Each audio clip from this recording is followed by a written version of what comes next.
కనీస వేతనాలకే 8 గంటల పని దినాల కోసం బీజేపీ పాలిత ప్రాంతాలైన నోయిడాలో పానిపట్టులో 70,000 మందికి పైగా కార్మికులు ఆందోళనలు నిర్వహిస్తుంటే వారిపై పోలీసులచే దాడులు చేయించి అక్రమ కేసులు బనాయించడం దుర్మార్గమని ఏఐటీయూసీ రాష్ట్ర కార్యదర్శి పోరుమామిళ్ల సుబ్బారాయుడు అన్నారు.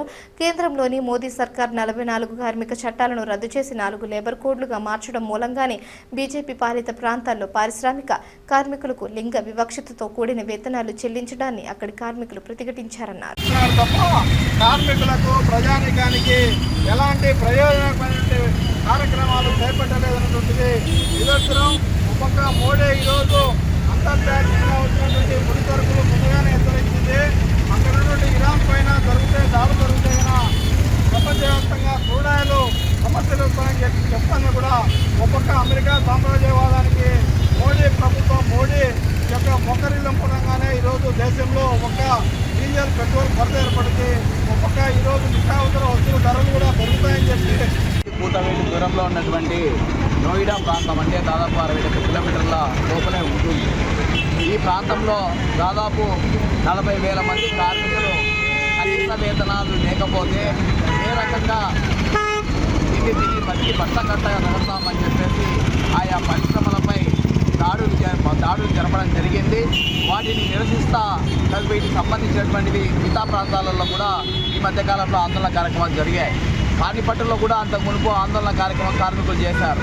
మహిళా కార్మికులకు 8,000 రూపాయలు లేదా మగవాళ్ళకు వచ్చేసరికి ఆ కార్మికుడికి నెలవారీ జీతము 15,000 రూపాయలు లేదా 11,000 రూపాయలు అని చెప్పేసి ఇవాళ కేంద్రంలో ఉన్నటువంటి బీజేపీ సర్కార్ ఇచ్చినటువంటి నూతన చట్టాలలో భాగంగా ఇవాళ అక్కడ ఇండస్ట్రియల్స్లలో ఇస్తూ ఉన్నారు.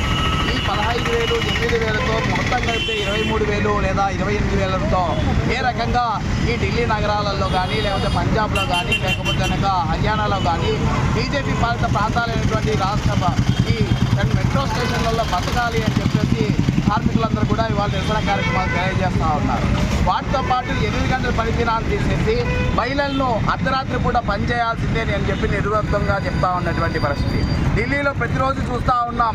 ప్రతిరోజు క్రైమ్ రేటు ఏ మేరకు పెరుగుతూ ఉందో బీజేపీ పాలిత ప్రాంతాలలో. నిన్న కాక మొన్న బండి సంజయ్ కుమారుడు కూడా మైనర్ బాలిక పైన అత్యాచారం చేసినటువంటి పరిస్థితి. పైపొచ్చి ఆ మైనర్ బాలిక సమాజంలో కొంత ఉన్నత స్థాయి కుటుంబానికి సంబంధించినటువంటి ఆ బాలిక పరిస్థితి ఆ రకంగా ఉంటే కార్మికుల పరిస్థితి ఇవాళ పరిశ్రమలలో ఏ రకంగా ఉంటుంది? అందున బీజేపీ పరిపాలించేటువంటి రాష్ట్రాలలో కార్మికుల పరిస్థితులు ఏ రకంగా ఉంటాయో అర్థం చేసుకోవాల్సినటువంటి అవసరం ఉంది. ఈ పరిస్థితులలో ఇక్కడ మాకు అర్ధరాత్రి పూట సేఫ్ లేదు, మేము ఇక్కడ పని చేయమని చెప్పేసి ఈ ప్రభుత్వం ఏప్రిల్ 1న నల్ల చట్టాలు తెస్తే ఏప్రిల్ 4వ తారీఖున పరిశ్రమల దగ్గర నిరసన తెలియజేశారు. ఈ నిరసనలలో వాటి చెల్లాచెదురు చేయడం కోసం వాళ్ళ అక్కడ పోలీసులు వాళ్ళపైన దాడులు చేయడం, ఆ దాడులలో కార్మికులపైన కేసులు పెట్టి క్రిమినల్ కేసులు పెట్టి దోపిడీకి వచ్చారని చెప్పేసి దుర్మార్గంగా వ్యవహరిస్తాయి. వాళ్ళ కేసులు నమోదు చేశారు. అదే ఎలా గడిచినా ఇంకా కేసులు నమోదు చేస్తూ ఉన్నారంటే ఇవాళ అక్కడ ఉన్నటువంటి కార్మికుల పరిస్థితి, అక్కడ ఉన్నటువంటి చట్టాలు ఏ మేరకు ఎంత దుర్భరంగా ఉన్నాయో అర్థం చేసుకోవచ్చు. ఈ నోయిడా కార్మికులకు కానీ పానిపట్లో ఉన్న కార్మికులకు కానీ రాష్ట్రంలో లేదా దేశంలో ఏ ఒక్క కార్మికులకు ఏ ఇబ్బంది కలిగినా ఏఐటీయూసీ, సిఐటియు తదితర వామపక్ష కార్మిక సంఘాలుగా మద్దతు తెలియజేస్తామని చెప్పేసి తెలియజేస్తా ఉన్నాం. ఇప్పటికైనా కేంద్ర ప్రభుత్వం బీజేపీ పాలిత రాష్ట్రాలు ఈ విషయాలలో వెనకడుగు వేయకపోతే కనుక రానున్న కాలంలో తగిన బుద్ధి చెప్తామని చెప్పేసి హెచ్చరిస్తా ఉన్నాం.